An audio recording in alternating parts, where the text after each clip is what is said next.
What's up, guys? Welcome back to another review video. I know it has been almost 3 months since I played the Outlast game. For some reason, I just simply could not bring myself to make this video. With that being said, I'd like to preface this video that these are my, these are my opinions. I don't have any vendetta against any game that I play if I have negative reviews or any personal love for, okay, that's a lie, because I really liked Mass Effect. These are just my opinions, so if you disagree with what I say, please do let me know what your opinions on the game are. I know that my opinions can sometimes be abstract. Also, if I miss anything, just let me know and I will look at your comments, and I will take your comments into consideration and either respond to your comments with gracious, reverence, or call you stupid. One or the other. Now go ahead and hit that like button and subscribe. I've noticed that a large portion of you guys aren't subscribed. I don't have the exact percentage. It'll be on your screen as we speak. So please do subscribe. If you subscribe, I'm able to more content, and if I become monetized, then I'll be able to do this full time and not have to work on top of doing this, which will allow me to make more videos for you guys. So it's kind of like a catch-22 situation.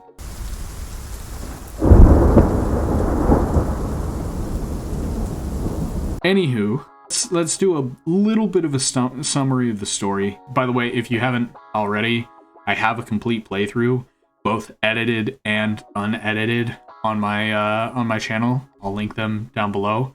Go ahead and check it out. To continue, it's a pretty basic story. You're a gung-ho reporter investigating a once abandoned insane asylum that's reopened in the past few years. You notice, or at least the player notices, something is a bit off about the place. It seems a little destroyed, a little unfunctional, a little dirty. Might even argue gross. And the rest of the story is you find out that the quote insane people end quote have broken out and have started to kill people. So many people, like an abundance of people. For the size of the insane asylum, it is genuinely surprising that there are this many people that have died.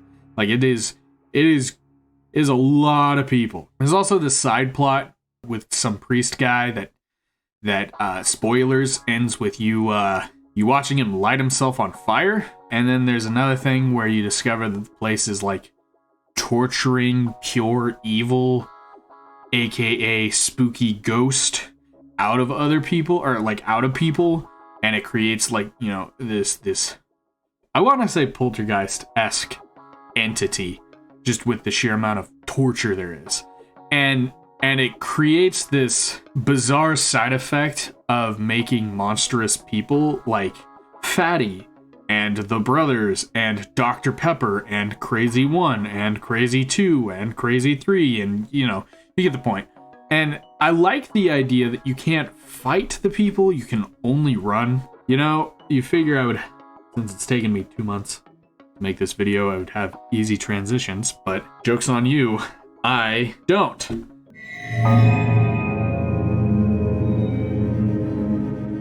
Listen, I don't want to step on anyone's toes, and the last bit of internet sanity that I have, but aside from the first 2 hours of this 6-hour game, it's pretty shit.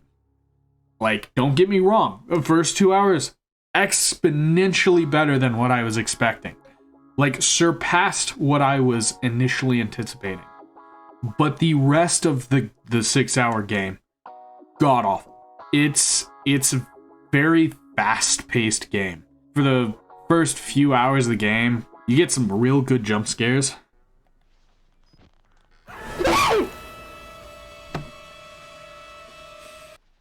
Fucking son of a bitch!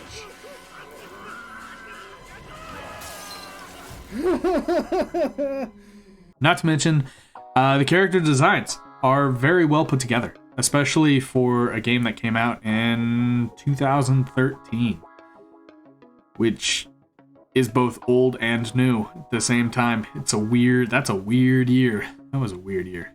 I really appreciate the tone that the game sets pretty much right off the bat.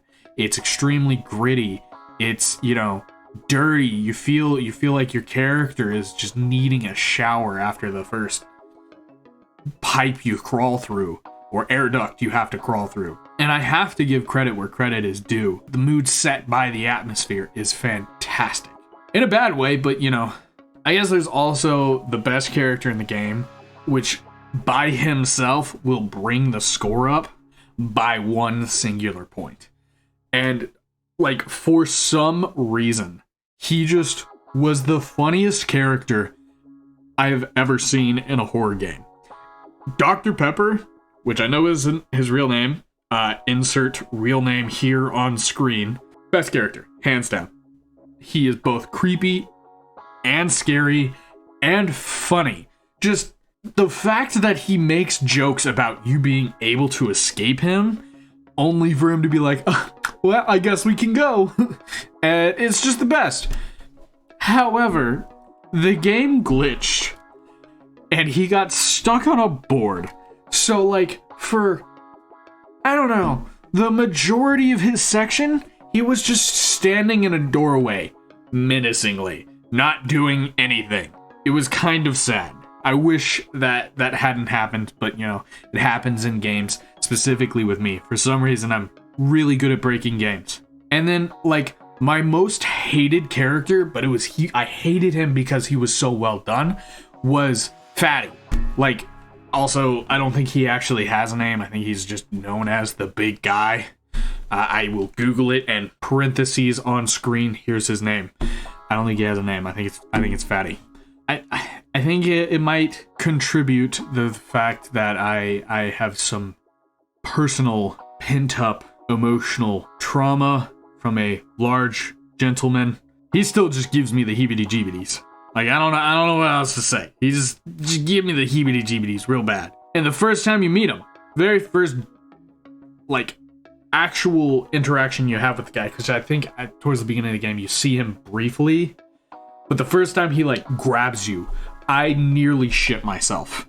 It was great. That was perfect. That is how you do a jump scare. It wasn't loud, it wasn't dramatic. He just whispers in your ear and grabs you, and it's just that is how you do a good jump scene. And he just emphasized that creepy, gritty vibe because he is a nasty dude. And I will say, having the mechanic of you only being able to run away is an interesting take. I didn't fully understand that at first, and it also didn't help that my natural reaction was to go towards said crazy person trying to kill me. So I died a couple of times at the very beginning of the game. But it is a phenomenal idea, because a lot of horror games require you to fight or to do some sort of combat, and it was the first horror game I have played that has only been run, which I think is the good point I can end on when it comes to the good part of the game, because I've got a lot to talk about when it comes to the bad, which is kind of unfortunate.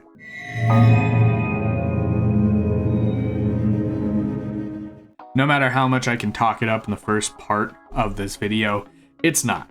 It is unfortunate that it is not as good of a game as I was expecting, because I don't know if I'll continue the series. If you guys want me to, I will, but I really, aside from those first 2 hours of the game, simply did not enjoy it. And I mean, I would consider myself a connoisseur of scary shit, but the ambitious reporter trope is honestly really, really boring. It felt like they had an end of the game, an end result, but they needed to figure out how to get your character to the end.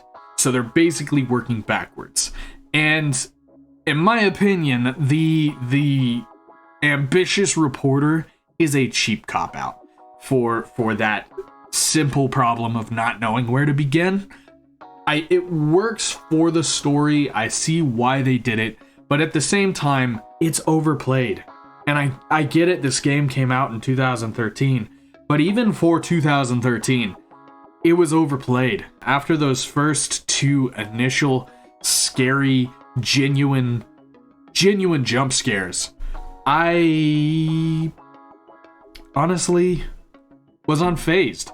Like, yeah, I would get creeped out every now and again by the big guy, but like legitimately no other person scared me. I usually really enjoy twists and turns and games that leave you like confused or bewildered or downright bamboozled.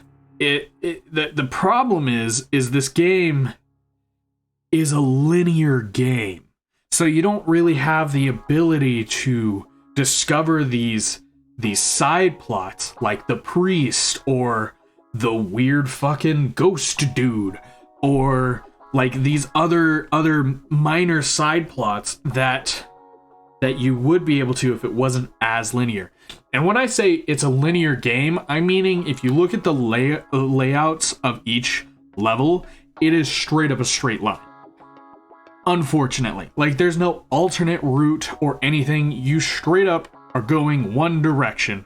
Like even when escaping the bad guys, I would have liked for this game to have, you know, twists and turns and the layout of the asylum where you could choose a different way to escape the bad guy, and that different way would lead you to a room that has like an Easter egg or a side quest or something. And I get that this is a very story-driven game, but it really and truly does not have a lot of audience retention, which is unfortunate. Also, bringing up the sheer amount of reading that you have to do in order to understand anything that's happening. They briefly explain stuff, but it is primarily reading. You do nothing but reading. And I'm somebody who enjoys reading, but I also have the attention span of a dead goldfish, so it doesn't really work well for somebody like me. Now we're gonna move on from that the bad specifically and focus a little bit more on the scares. And like I said earlier, the first two jump scares were beautiful. It was intense. It was like gave me goosebumps, made me want to shit myself. It was great. Like visceral reactions from me. After those first two jump scares, they like legitimately dropped A, the amount of jump scares, and B, how well they are. Like most of the other jump scares are just a random dude like shaking his face in your general direction, and then he slams a door closed, or a guy runs down a hallway and like bumps into you and then bites you and then runs away. I really feel like they could have put a little bit more effort into it. It's unfortunate because I had pretty high hopes for the game. And then that brings me to one of my final points, which is a point that I can't figure out if they were just broken for my game or if they straight up are just a stupid part of the game. But the twin brothers did absolutely nothing but shake their dicks in my general direction. Like I really was hoping they would do something. They would be scary. Like they gave me the vibe of the silent killer or the killer that does a lot of thinking, the logical killer. But they were a waste of time. Like straight up. And it's unfortunate because I had pretty high hopes for them. They seemed like they were going to be very interesting characters. But it really and truly wasn't. Also, the amount of chase scenes. The amount of chase scenes where you're running away from the same guy for the 20th time in an hour span genuinely bored me. You can tell. I think there's 4 parts of this series. Part 1, I'm pretty hyped.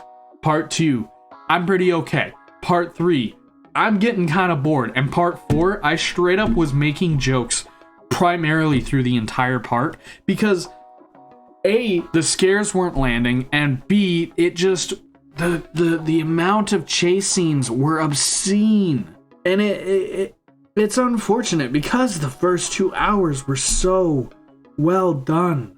And I mean, I haven't touched on the story pretty much at all because I don't have any major complaints about the story. The story is interesting enough. It ended not how I was expecting it to a certain degree. The whole you becoming the villain trope is a little overplayed nowadays, but this game came out in 2013. I don't think it was that overplayed back then. But with that being said, that's going to bring me to the end of the video, which is my score. And I'm going to explain how I score things just to make sure you guys know just like a rough idea of how I do this.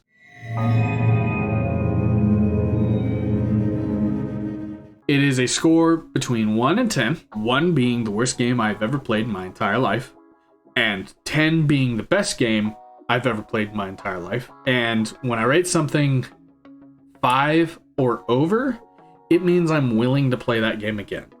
I'm willing to give it another chance to see if it would raise its rating for me personally. And I'm unfortunately going to have to give this game a 4 out of 10. It simply was too unseasoned. It simply was just, it almost seemed unfinished. And I know that there are 3 or soon to be, there's 3 other games. It was just lifeless towards the end. Like honestly, it was boring. And it's unfortunate, but that's that. I gotta be honest with you guys. I'm gonna do my damnedest to make sure that I stay an honest and non-controversial person. Now that I've been talking for 20 minutes now, I think I'm gonna wrap up I don't know what it'll be when it's edited, but I'm gonna wrap up the video. I think I've taken you guys' time, enough of your guys' time. But with that being said, if you enjoyed the video, if you liked my opinions or agreed with my opinions, like the video. If you haven't already, be sure to subscribe. Like I said at the beginning of the video, I really, really would appreciate it if you guys subscribed. You know what? I'm recording this at 7:30 at night. So for me, I hope you guys have a great night, and I'll be signing out. Peace.